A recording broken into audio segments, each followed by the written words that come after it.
Bdaman. If you don't know what these are little mech men that fire marbles from their chests, based off of the series Bomberman, and made by Takara in Japan.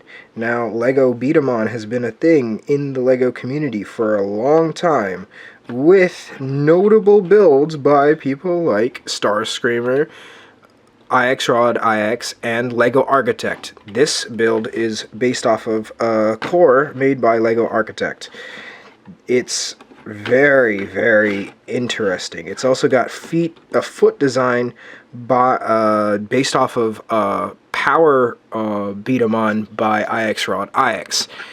And here, I'll go through all the parts of the main model. This is the core. It's got arms that I really don't want to take off, but they are removable. I just pin them in with these two half bushings just to keep it on there, because they like to fall off when I fire it. But this is the emblem charge. These are the emblems. And when you hold the wings, and the wings are important, the shape of them are important because it ties in with the name of this whole Bdaman. But when you hold the wings, you can sort of pinch these two together, and it does fire a lot harder than normal. So here's the modified Lego Architect core.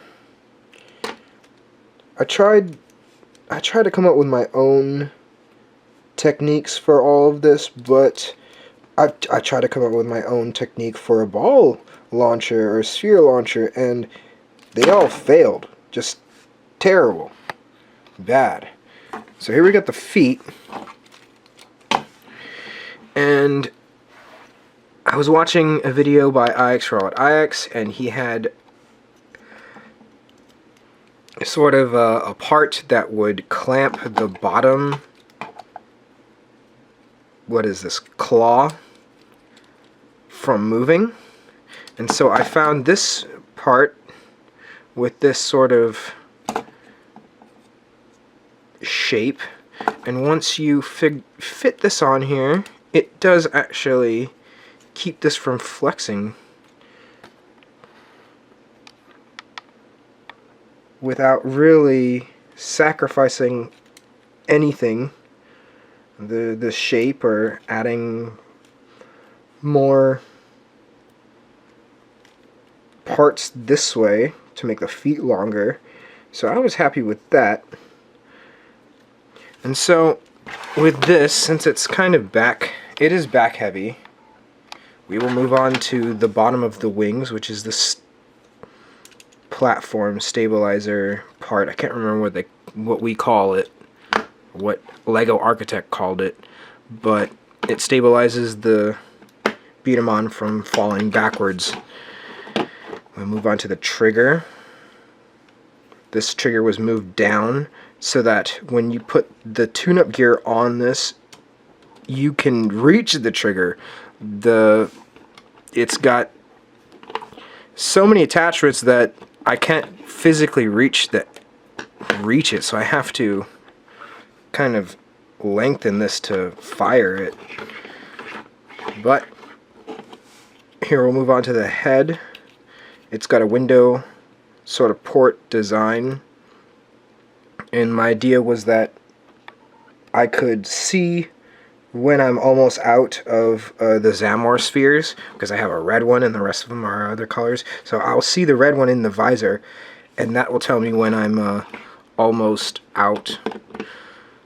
That, or I put, when I load it, I'll put the red one second to last, so that when I fire the red one, I know that I'm almost out of Zamor spheres. So here's this, and we will get some spheres out. Oh! So if we take this door off of the tune-up gear, you can attach it to here, and then once you load them, hard to do it on camera. But now it fits 4. But I wanted more spheres in the here, so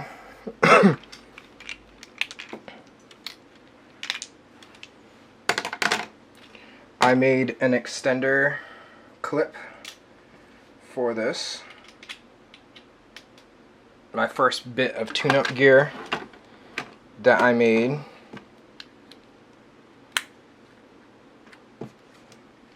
And here that is.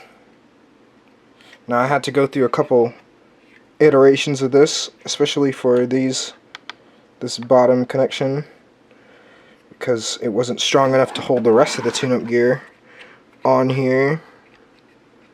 But it works pretty well. You just kind of slide it through into there. If I can get this on. And this hooks up to the top. And here is Diamond Moth, as I came up with the name of it. And the name is a gimmick, so I'll show you the gimmick in a bit. And that gimmick has to do with some of the other parts. Now, you can have the wings, the moth or butterfly wings, like this. I like to put these engines, attach these, I would say just blocks, because that's what they are. They look cool, but really it's just to hold it better, so that when you clamp the front in, you are stabilizing the sides, and since your hand is right here, it gives it a pretty good grip on it. And so this holds up to 8 spheres with this extra clip. And I'll show you that now. So we'll put 1, 2, 3, 4, 5, 6, 7, 8. If you can kind of get it in there, they'll fit pretty snug. So there we go. We got 8 of them in there.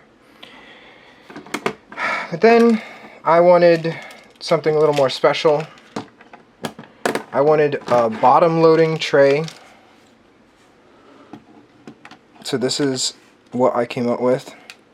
And it uses these rolling pins connected with these Technic. It's mostly Technic, and the tray connects right here through those Technic pins.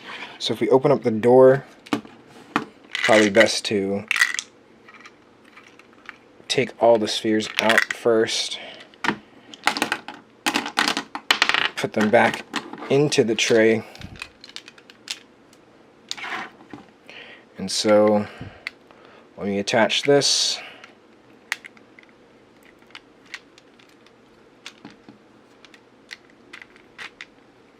it fits pretty snug on there and is flush to the floor.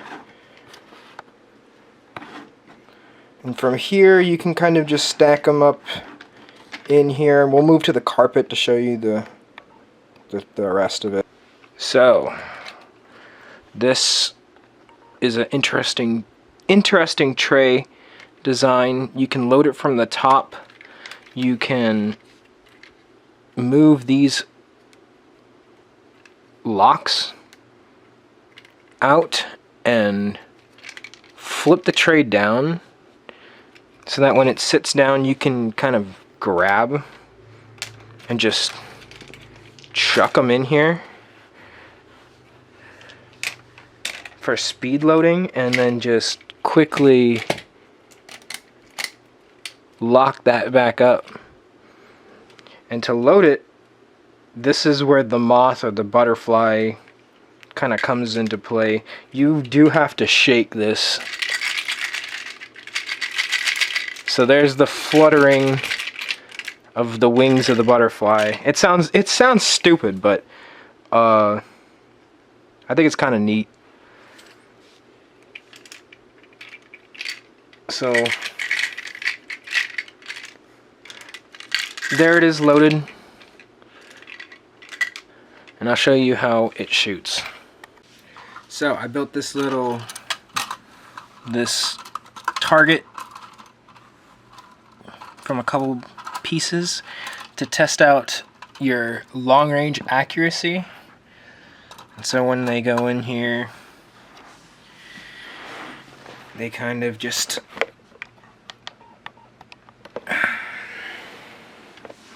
sit there.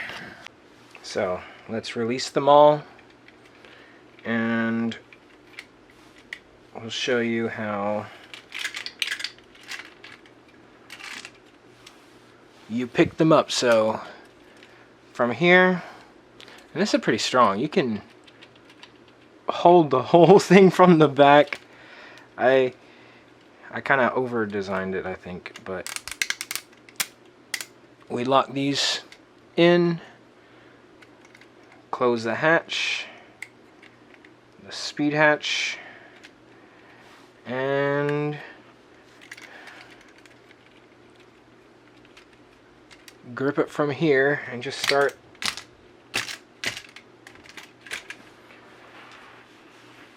grabbing them.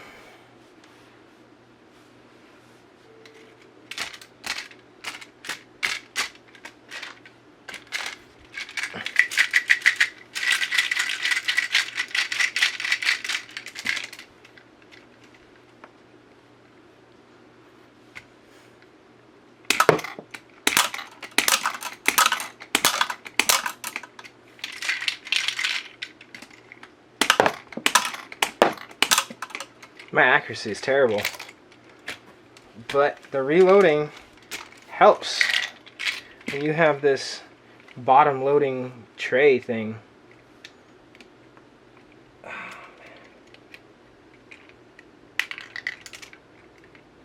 there we go.